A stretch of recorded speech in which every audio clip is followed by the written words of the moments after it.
Malam itu, sebuah kejadian tak terduga terjadi di sebuah kontrakan sederhana. Seorang wanita bule asal Amerika yang pulang dalam keadaan mabuk, tanpa sadar salah masuk kamar. Ia justru masuk ke kamar seorang pria TK Indonesia yang sedang tertidur lelap di lantai, di samping tempat tidurnya yang sempit. Namun saat wanita itu sadar, bukannya minta maaf, ia malah memarahi pria itu seolah kamar itu miliknya. Siapa sangka, kejadian ini berakhir dengan sesuatu yang benar-benar tak terduga. Sebelum kita lanjut ke cerita lengkapnya, jangan lupa untuk like, subscribe, dan tinggalkan komentar dari kota mana saja kamu menonton. Siapa tahu saja kita sekota. Kalau sudah, mari kita saksikan video selengkapnya. Nonton sampai selesai ya. Dan jangan lupa subscribe channel ini. Welcome to Montesa Channel. Malam itu lorong kontrakan tampak sepi. Hanya suara kipas angin tua dari salah satu kamar yang terdengar lirih. Hujan baru saja reda, menyisakan aroma tanah basah yang menempel di udara. Di ujung lorong, langkah kaki seorang wanita berambut pirang panjang yang sedikit kusut terdengar tidak beraturan. Jennifer, umur 29 tahun, tubuhnya sedikit goyah. Kepalanya berat karena terlalu banyak minum di sebuah pesta kantor yang baru saja ia tinggalkan. Dengan mata setengah terpejam dan pikiran kacau, ia berhenti di depan sebuah pintu yang ia yakini sebagai kamarnya. Ia merogoh saku jaket, mengeluarkan kunci, lalu memasukkannya ke lubang pintu. Kunci itu tak sepenuhnya cocok, tapi karena pintu tidak terkunci, tombolnya langsung berputar dan pintu pun terbuka. Ia masuk begitu saja sambil bergumam, "Akhirnya sampai juga, capek sekali malam ini." Di dalam kamar itu, lampu temaram menyinari ruang sederhana. Kasur tipis di lantai, meja kecil dengan beberapa peralatan kerja, dan kipas angin berdengung pelan. Namun dalam keadaan mabuk, Jennifer tak menyadari perbedaan itu. Ia menaiki kasur dengan langkah berat, rebah sebentar, lalu tertidur pulas. Beberapa jam kemudian, menjelang dini hari, suara napas seseorang dari lantai mengganggu tidurnya. Jennifer membuka mata, samar-samar ia melihat sosok pria tidur di lantai tak jauh dari tempat tidur. Jantungnya langsung berdegup kencang, rasa kaget bercampur takut membuatnya spontan berteriak, "Apa-apaan ini? Siapa kamu? Kenapa kamu ada di kamar aku?" Pria itu terbangun kaget. Sumitro, umur 32 tahun, masih setengah sadar, mengucek matanya. Ia tidak mengerti apa yang sedang terjadi. Ia tidur seperti biasa di kamarnya sendiri, dan tiba-tiba ada wanita bule marah-marah di atas kasurnya. Apa? Ada apa? Ini kamar saya?" Jennifer makin marah, pikirannya tidak jernih. Ia bangun dari kasur, menunjuk ke arah pintu sambil memelototkan mata. "Keluar, saya bilang keluar. Kenapa kamu bisa ada di sini? Ini kamar saya. Kamu ngerti tidak?" Sumitro perlahan bangun, wajahnya penuh kebingungan. "Tapi, ini kamar saya tidak kemana-mana, saya tidur dari tadi." "Jangan bohong, kamu pikir saya tidak tahu kamar saya sendiri? Keluar sekarang, jangan bikin saya teriak lebih keras." Nada suaranya meninggi, meski tidak mengerti apa yang sedang terjadi. Sumitro memilih menurut. Ia bangkit, mengambil sandal, lalu berjalan ke pintu. Langkahnya pelan, wajahnya masih menatap wanita itu dengan rasa bingung yang tak bisa ia jelaskan. "Ada apa ini sebenarnya?" gumamnya pelan sambil melangkah keluar. Pintu menutup perlahan di belakangnya. Di luar kamar, ia berdiri terpaku di lorong yang dingin. Hanya suara hujan sisa rintik yang menemani kebingungannya. "Aku tidur di kamarku, tiba-tiba diusir. Apa yang terjadi sih?" keluhnya dengan nada pelan. Ia bersandar ke dinding, mencoba mengingat apakah ia salah masuk kamar. Tapi tidak, ia yakin ini memang kamarnya. Sementara dari dalam kamar, suara omelan Jennifer masih terdengar samar, memenuhi ruangan yang sebenarnya bukan miliknya. Disitulah awal dari kejadian yang tidak pernah ia bayangkan akan mengubah hidup keduanya. Di dalam kamar itu, Jennifer masih mondar-mandir dengan perasaan jengkel yang memuncak. Kepalanya pening, tapi mulutnya tak berhenti menggerutu. Nafasnya berat, langkahnya tidak stabil, namun emosinya terus menguasai dirinya. Aneh sekali orang itu, masuk kamar orang lain. Siapa dia sebenarnya? Berani sekali tiduran di lantai kamar aku, gerutunya sambil memijak pelipis. Ia duduk di tepi kasur, menatap lantai kosong tempat Sumitro tadi tidur. Kemarahannya belum mereda. "Kurang ajar, aku bisa laporin kalau mau, Tadi dia bilang ini kamar dia, mana mungkin. Namun ketika amarahnya mulai menurun, pikirannya sedikit demi sedikit mulai jernih. Ia mengedarkan pandangan ke sekeliling ruangan, ada sesuatu yang terasa ganjil. Dinding kamar itu warnanya sedikit berbeda dari yang ia ingat. Hiasan kecil yang biasanya menempel di dinding tidak ada, rak buku kecil yang selalu ia gunakan pun tak terlihat. Sebentar, kok dindingnya beda, gumamnya, mulai bingung. Ia bangkit dan melangkah perlahan, melihat meja lipat dengan tumpukan kertas yang tidak pernah ia miliki. Di sudut ruangan ada jaket kerja pria, bukan miliknya. Ia menatap tempat tidurnya, atau tepatnya, kasur tipis yang bahkan bukan miliknya. Tunggu, ini bukan kamar aku. Suaranya menurun drastis, seperti baru saja menerima tamparan kenyataan. Ia menelan ludah. Perlahan, memori samar muncul di kepalanya. Lorong kontrakan, pintu yang ia buka dengan asal, dan tubuhnya yang limbung karena alkohol. Jantungnya berdegup cepat, wajahnya panas. Aduh, jangan bilang, aku salah masuk kamar. Ia memegang kepalanya sendiri, merasa malu setengah mati. Tiba-tiba ia teringat lelaki yang tadi ia marahi habis-habisan. Wajahnya memucat. Oh my god, aku yang salah, dan aku marahin dia. Ia panik. Dengan tergesa-gesa ia merapikan rambutnya yang berantakan, menghela nafas beberapa kali, mencoba menenangkan diri. Namun rasa malu yang menyesakkan dada tak kunjung turun. Aku harus keluar, harus minta maaf. Tapi, aduh malunya. Dengan langkah penuh ragu, ia berjalan menuju pintu. Tangannya sempat berhenti di gagang pintu, karena ia terlalu malu untuk membayangkan apa yang akan ia lihat di luar sana. Setelah menghela napas panjang, ia memberanikan diri membuka pintu perlahan. Ketika pintu terbuka, Jennifer tertegun. Di luar, Sumitro masih berdiri di lorong di tempat yang sama ia keluarkan tadi dengan wajah bingung yang sama. Ia bahkan belum bergerak sejak diusir. Kedua tangan Sumitro menggantung di sisi tubuhnya, seolah ia masih tidak mengerti kenapa ia harus berada di luar kamarnya sendiri. Melihat itu, rasa bersalah Jennifer langsung menghantam hatinya. Ia menundukkan kepala, hampir tak mampu menatap wajah pria itu. Maaf, aku salah masuk kamar, ucapnya lirih, hampir tak terdengar.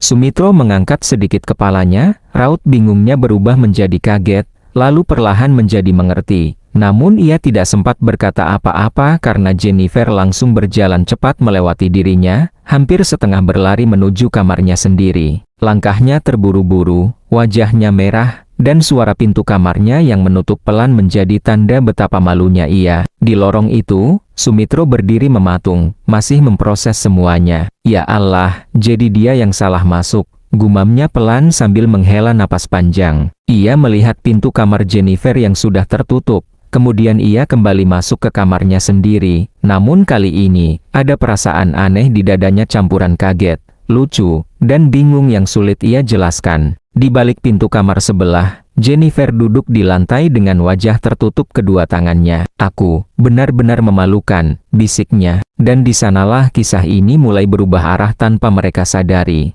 Keesokan paginya, suasana kontrakan kembali tenang seperti biasa. Matahari masuk dari celah atap seng yang sedikit berkarat, memberikan cahaya lembut di lorong. Sumitro baru saja selesai mencuci muka. Ia masih memikirkan kejadian semalam. Namun ia memilih untuk tidak terlalu memikirkannya. Ia mengenakan kaos sederhana dan hendak menuju dapur kecil di ujung lorong untuk membuat kopi. Ketika ia membuka pintu, suara pintu kamar sebelah juga ikut terbuka. Jennifer muncul dari dalam dengan wajah sedikit pucat dan rambut yang diikat seadanya. Begitu melihat Sumitro, tubuhnya refleks berhenti. Tatapan mereka bertemu sesaat. Namun Jennifer cepat-cepat mengalihkan pandangan. Dalam hati, ia berdebar, malu itu masih terasa menusuk. Aku harus minta maaf. Aku harus bilang sesuatu, gumamnya pelan. Terdengar seperti dia sedang memaksa dirinya sendiri untuk berani. Sumitro hanya tersenyum kecil, berusaha ramah meski masih bingung. Ia mengangguk sopan. Pagi, Jennifer menelan ludah sebelum membalas dengan suara pelan. Panjang, pagi, ada jeda panjang, suasana hening membuat Jennifer semakin gelisah. Akhirnya ia menarik napas panjang dan memberanikan diri mendekat. Meski langkahnya masih ragu. Aku mau ngomong tentang semalam. Sumitro berhenti membuat kopi. Menoleh, ia tetap tenang. Boleh, tidak apa-apa, saya dengar. Jennifer memegangi lengannya sendiri, jelas gugup. Aku benar-benar minta maaf. Aku salah masuk kamar. Aku mabuk, dan aku malah marahin kamu. Padahal itu kamar kamu. Ia tertawa kecil, canggung, seperti menertawakan kebodohannya sendiri. Aku malu banget sejujurnya. Sumitro mengangguk perlahan. Tidak ada sedikit pun kemarahan di wajahnya. Tidak apa-apa, orang salah itu wajar. Saya tidak ambil hati, saya cuma kaget saja. Jennifer merasa lega namun tetap menunduk. Semalam aku tidak sopan, aku berterima kasih kamu tidak marah balik. Sumitro tersenyum, nada suaranya lembut. Yang penting sekarang sudah sadar dan baik-baik saja. Untuk pertama kalinya sejak kejadian itu, Jennifer mampu menatap wajah Sumitro. Ada sesuatu yang hangat dalam tatapan pria itu. Rasa tenang yang anehnya membuat hati Jennifer sedikit lebih ringan. Terima kasih, benar-benar terima kasih. Hari itu mereka berpisah tanpa banyak bicara lagi. Namun sejak saat itu, Jennifer sering memikirkan kejadian semalam. Bukan lagi tentang rasa malu, melainkan rasa bersalah yang membuatnya ingin terus meminta maaf. Pada siang hari, ia mengetuk pintu kamar Sumitro. Tok tok tok, pintu terbuka, kata Sumitro dari dalam. Jennifer masuk pelan-pelan sambil membawa sebuah cangkir teh panas. Aku bikin teh, mungkin kamu suka, ini sebagai permintaan maaf. Sumitro terkejut, namun ia menerimanya dengan senyum tulus. Terima kasih, kamu tidak harus repot-repot. Jennifer menggeleng. Aku merasa sudah bersikap buruk semalam. Aku cuma ingin menebusnya sedikit. Hari-hari berikutnya, Jennifer mulai sering menyapa. Kadang ia menawarkan makanan, kadang ia sekadar bertanya kabar. Padahal sebelumnya ia jarang berinteraksi dengan tetangga. Sumitro pun perlahan mulai membuka diri. Mereka mulai berbicara tentang pekerjaan, tentang kebiasaan sehari-hari, bahkan mengenai kehidupannya sebagai TKI yang merantau jauh dari kampung halaman. Suatu sore, saat mereka duduk di luar kamar sambil menikmati angin, Jennifer berkata pelan, "Kalau kamu tidak keberatan, aku ingin tetap berteman dengan kamu, aku merasa nyaman ngobrol sama kamu." Sumitro tersenyum hangat.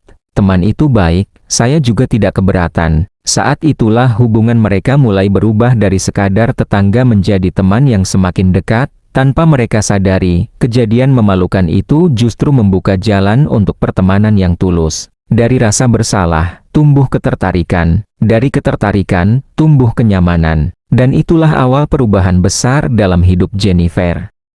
Sejak pria bernama Sumitro itu menerima permintaan maafnya, Jennifer mulai merasa ada sesuatu yang berbeda dalam hari-harinya. Ia merasa lebih tenang setiap kali berbicara dengan pria itu. Kehadiran Sumitro memberikan rasa nyaman yang selama ini tidak pernah ia dapatkan dari siapapun di lingkungan kontrakannya. Pada suatu sore, Jennifer duduk di kursi plastik kecil di depan pintu kamarnya sambil memegang botol air mineral. Matanya menerawang jauh ke arah langit yang mulai memerah oleh matahari tenggelam. Tiba-tiba pintu kamar Sumitro terbuka. "Kamu tidak keluar malam ini?" tanya Sumitro sambil tersenyum kecil. Jennifer tersenyum kembali, namun senyumnya kali ini tampak lebih lembut dari biasanya. "Tidak, aku lagi tidak mau minum-minum lagi." Sumitro mengangguk, sedikit kaget namun jelas senang mendengarnya. "Bagus itu, alkohol itu tidak bagus kalau sering." Jennifer menatap botol air di tangannya lalu berkata pelan, "Aku tahu, dan aku pikir sudah saatnya aku berubah." Ada keheningan sejenak. Suara anak-anak kecil yang bermain di ujung gang menjadi latar samar di antara mereka. "Apa yang bikin kamu berubah pikiran?" tanya Sumitro sambil bersandar pada dinding. Jennifer menunduk sedikit. Pikirannya kembali pada malam memalukan itu, ketika ia marah-marah tanpa tahu dirinya salah kamar. "Aku malu sama diriku sendiri. Kalau terus begitu, aku mungkin akan masuk kamar orang lain lagi suatu hari, dan, entahlah, aku merasa tidak pantas terus begitu." Sumitro tersenyum tipis, nada suaranya lembut dan tulus. "Yang penting kamu mau berubah, itu langkah paling susah." Jennifer mengangguk, suara napasnya terdengar lebih lega. "Dan, kamu banyak ngajarin aku, maksudku, kamu selalu bicara hal yang menenangkan. Kamu tidak pernah marah, padahal aku malam itu, ya kamu tahu sendiri." Sumitro tertawa kecil. "Saya cuma pikir marah tidak menyelesaikan apa-apa." Jennifer memandangi wajah Sumitro. Dalam diam ia merasa ada sesuatu yang hangat menyelinap ke hatinya. Sifat pria itu terlalu lembut, terlalu sabar, terlalu baik. Sifat yang selama ini tidak pernah ia temukan pada orang-orang di sekitarnya. Beberapa hari kemudian, Jennifer kembali mengetuk pintu kamar Sumitro. Tok tok tok, pintu terbuka dan Sumitro muncul dengan wajah sedikit lelah setelah pulang kerja. Ada apa? Jennifer menunjukkan sekotak makanan. Aku masak sedikit, mau coba? Sumitro tampak terkejut. Kamu masak? Wah, saya harus coba ini. Jennifer tersenyum bangga. Aku mulai belajar lagi. Dulu aku bisa, cuma, ya, kebiasaan buruk bikin semuanya berantakan. Setiap hari Jennifer semakin sering berinteraksi dengannya. Mereka mengobrol sambil duduk di depan kamar, makan bersama, bahkan tertawa bareng karena hal-hal kecil. Tidak ada yang pernah mereka rencanakan, semuanya mengalir begitu saja. Pada suatu malam, Jennifer duduk sendirian di kamarnya sambil menatap ke cermin. Ia menyentuh pipinya dan berkata pelan, hampir seperti pengakuan pada dirinya sendiri. Kenapa aku selalu menunggu dia pulang ya? Ia menunduk, tersenyum kecil namun sedikit gelisah. Sepertinya, aku suka dia. Namun setiap kali ia bertemu dengan Sumitro, ia kembali menutup rapat perasaannya. Baginya, Sumitro terlalu baik, terlalu lurus, terlalu tulus. Dan ia takut mengacaukan segalanya jika ia jujur. Sementara itu, Sumitro perlahan mulai merasa nyaman dengan kehadiran Jennifer. Ia mulai tersenyum setiap melihat wanita itu keluar kamar. Ia mulai terbiasa dengan Jennifer yang selalu menyapa pagi hari. Dan diam-diam, ia pun mulai menyukai perubahan wanita itu. Suatu sore, mereka duduk berdampingan di kursi plastik yang sudah mulai memudar warnanya. Jennifer berkata pelan, kamu tahu, kalau kamu tidak ada, mungkin aku masih sering mabuk. Sumitro menoleh. Saya tidak melakukan apa-apa. Jennifer menatapnya. Kamu mengubah aku, tanpa memaksa, tanpa menghakimi, itu sudah cukup. Sumitro menatap ke depan, mencoba menahan senyum yang muncul tanpa ia kehendaki. Dalam hati kecil Jennifer, ada rasa hangat yang tumbuh semakin besar setiap hari. Rasa yang ia simpan rapat-rapat, karena ia tahu kebahagiaan seperti ini bisa hilang kapan saja. Namun satu hal yang jelas, Sumitro telah mengubah hidupnya, dan tanpa ia sadari, ia juga sedang menempatkan perasaannya di tempat yang tidak bisa ia hindari lagi. Hari itu langit tampak mendung, angin yang biasanya hangat di area kontrakan terasa lebih dingin dari biasanya. Jennifer berdiri di depan pintu kamarnya sambil menggenggam koper kecil berwarna coklat tua, tatapannya kosong mengarah ke lantai, seolah ia sedang menahan sesuatu yang berat di dalam dadanya. Sumitro keluar dari kamarnya, masih memakai jaket tipis yang sedikit lusuh. Wajahnya tampak murung, ia sudah tahu kabar buruk itu sejak tadi pagi. Kamu, jadi berangkat siang ini, suaranya pelan. Jennifer mengangguk tanpa menatapnya. Iya, mereka butuh aku di kantor pusat. Katanya harus cepat.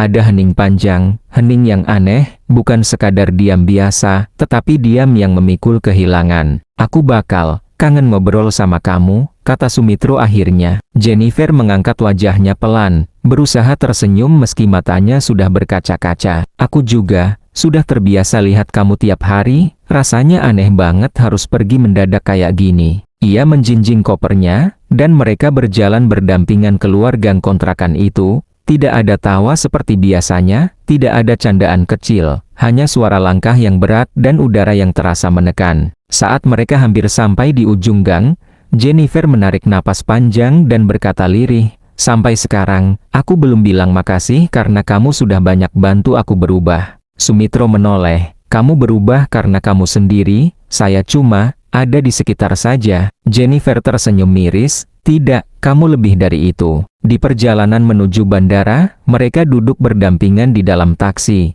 Tidak ada musik, sopirnya pun tidak banyak bicara. Jennifer memeluk tas kecilnya di dada, sementara Sumitro sesekali meliriknya, tetapi tidak mengatakan apa-apa. Ada kata yang ingin keluar dari mulutnya, tetapi ia tidak berani. Saat taksi berhenti di depan pintu keberangkatan, Jennifer turun sambil menarik napas gemetar. Ia berdiri menghadap Sumitro. Sampai sini saja, ya, kamu tidak perlu ikut masuk. Sumitro mengangguk, meski jelas terlihat ia tidak ingin berpisah begitu cepat. Jennifer meletakkan kopernya di samping kakinya, wajahnya yang biasanya kuat dan ceria tampak rapuh. Ia menunduk sejenak sebelum berkata, terima kasih, untuk semuanya. Untuk jadi teman baik buat aku, untuk sabar sama aku. Suara pesawat dan pengumuman bandara terdengar samar, namun bagi mereka berdua dunia seperti hening. Sumitro menjawab pelan, saya Cuma berharap kamu bahagia di tempat baru. Jennifer menahan air mata yang mulai mengalir. Aku akan coba. Ada jeda, lalu ia menambahkan, dengan suara lebih pelan lagi, jaga diri kamu baik-baik. Ya, kamu orang baik. Sumitro mengangguk, meski hatinya terasa diremas. Jennifer kemudian meraih tangan Sumitro, sentuhan singkat itu membuat keduanya terdiam, lalu ia melepaskan genggamannya dan melangkah pergi. Setiap langkahnya semakin membuat Sumitro ingin memanggilnya, namun ia diam. Sampai akhirnya, tepat sebelum melewati pintu pemeriksaan, Jennifer menoleh untuk terakhir kalinya, ia menatap Sumitro dengan mata yang basah. Selamat tinggal, ucapnya dalam hati. Dan ia menghilang di balik pintu bandara. Sumitro pulang sendirian, dengan langkah berat, lorong kontrakan terasa lebih sepi dari biasanya. Ketika ia membuka pintu kamarnya, sesuatu jatuh dari sela bawah pintu dan mengenai ujung sandalnya. Sebuah amplop putih. Ia mengambilnya. Di depannya tertulis 3 kata. Untuk Sumitro, tangannya bergetar pelan saat membukanya. Lalu ia membaca surat itu perlahan. Terima kasih sudah jadi cahaya kecil di hidup aku suka kamu, sejak lama, aku cuma tidak berani bilang. Jantung Sumitro tiba-tiba terasa seperti ditusuk sesuatu, ia menutup surat itu, memejamkan mata, dan duduk di lantai. Ya Tuhan, bisiknya lirih. Ia bangkit dan mencoba menelpon Jennifer. Nomornya tidak aktif. Ia mencoba lagi, tetap tidak aktif. Hingga akhirnya ia duduk bersandar di dinding kamarnya sunyi, kosong, dan penuh penyesalan. Air matanya jatuh tanpa ia sadari. Ternyata perasaan itu tidak satu arah. Ternyata ia sama-sama menyimpan rasa. Dan kini, semuanya terlambat.